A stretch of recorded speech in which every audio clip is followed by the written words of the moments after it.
Okay, continuing, we have another, and by the way, this is the end of our big comment. Big comment started up here, ended down here. Okay, now we have another comment. Given B0 is 0, and given that we have 1 molar of F material and 1 molar of G material, we fit now to find K1 and K2. So what does fit means?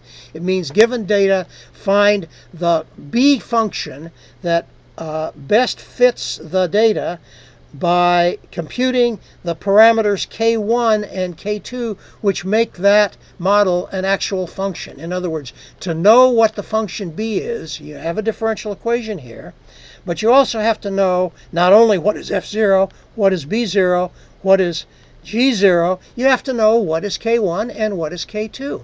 So of all the possible K1s and K2s, of which there's an infinite number, there are some that give you a good fit to the data, and that's what we mean by estimating parameters K1 and K2. Find the parameters that give a good fit to the data. Okay, the next line of our do file, and the first line we actually execute, this is a program statements, is reset, which means tell MLAB to throw away all defined variables, pictures, and everything else. And finally, echo do equal 3, which says echo the do file lines to the screen, to the log file, and that's equal to 1 plus 2. 1 is to the screen and 2 is to the log file. Together that means 3. Okay, define our model. So this is the actual MLAB statement that defines our model. The derivative of B with respect to t is equal to just what we said before. The initial condition is just what we said before. These are two MLAB statements. The function statement that defines a function. Why do we use the function statement for defining a differential equation? Because derivatives are functions, and we are defining a derivative, b prime t. And init is short for initial. You could type by the word initial or the word function. MLAB would understand that perfectly well.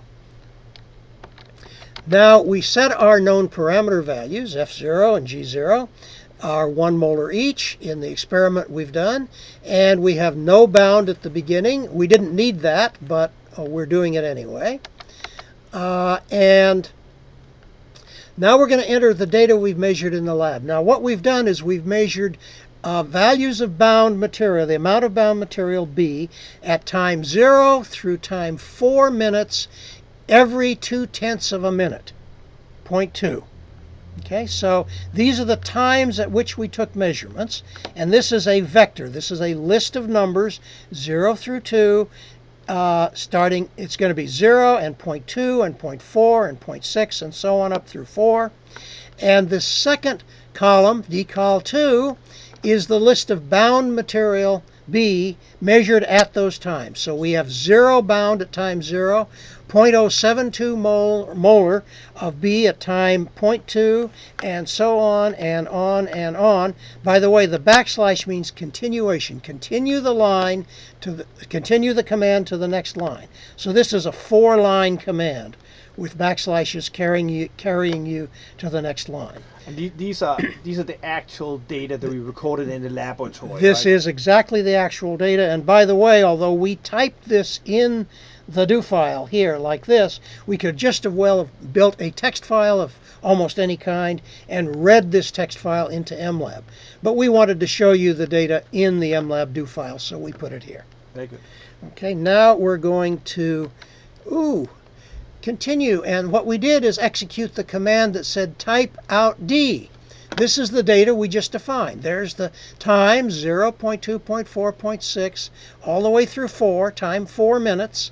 And these are the measured amounts of bound at those times. At 4 minutes, we had 0.21 molar of the material B bound, okay, which is about 20% of the F and G that we put in. Okay, continuing.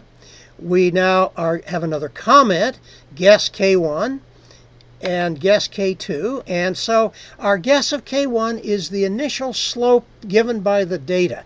The first data point was 0.072, so we take that divided by the step size, delta x, so to speak, to get K1. Why do we do that? because if you look at that differential equation at time 0, b at 0 was 0, the destruction term is 0, and only the creation term exists at time 0. So K1 is just deduced from that initial set of data. It's a little chemistry trick, really, is what it is. An intelligent guess. Yes, it is an intelligent guess in this case. We probably don't need it, but we did it anyway. And K2 we're just going to guess randomly, pretty much. It's twice K1. Now we're going to, oops, I went a little too far, but I'm going to click here first.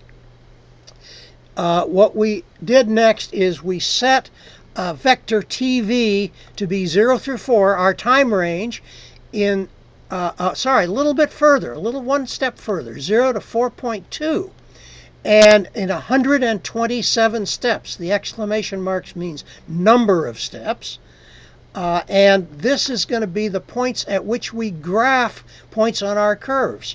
So we're going to graph curves with 127 points. We could do it with 1,000 points if we wanted, but this is what we're using here.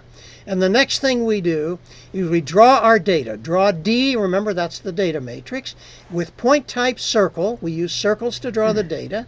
Point size 0.012, sorry, which just says the size of those circles. This is in a unit called frame fractions, which, guess what? You can read about it in the MLAB manual. And no lines connecting the points. Line type, none.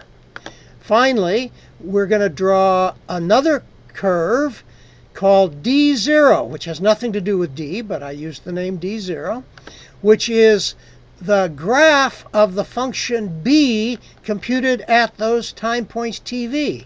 Remember, b is the unknown function defined by a differential equation, so MLAB actually had to solve that differential equation to compute these points.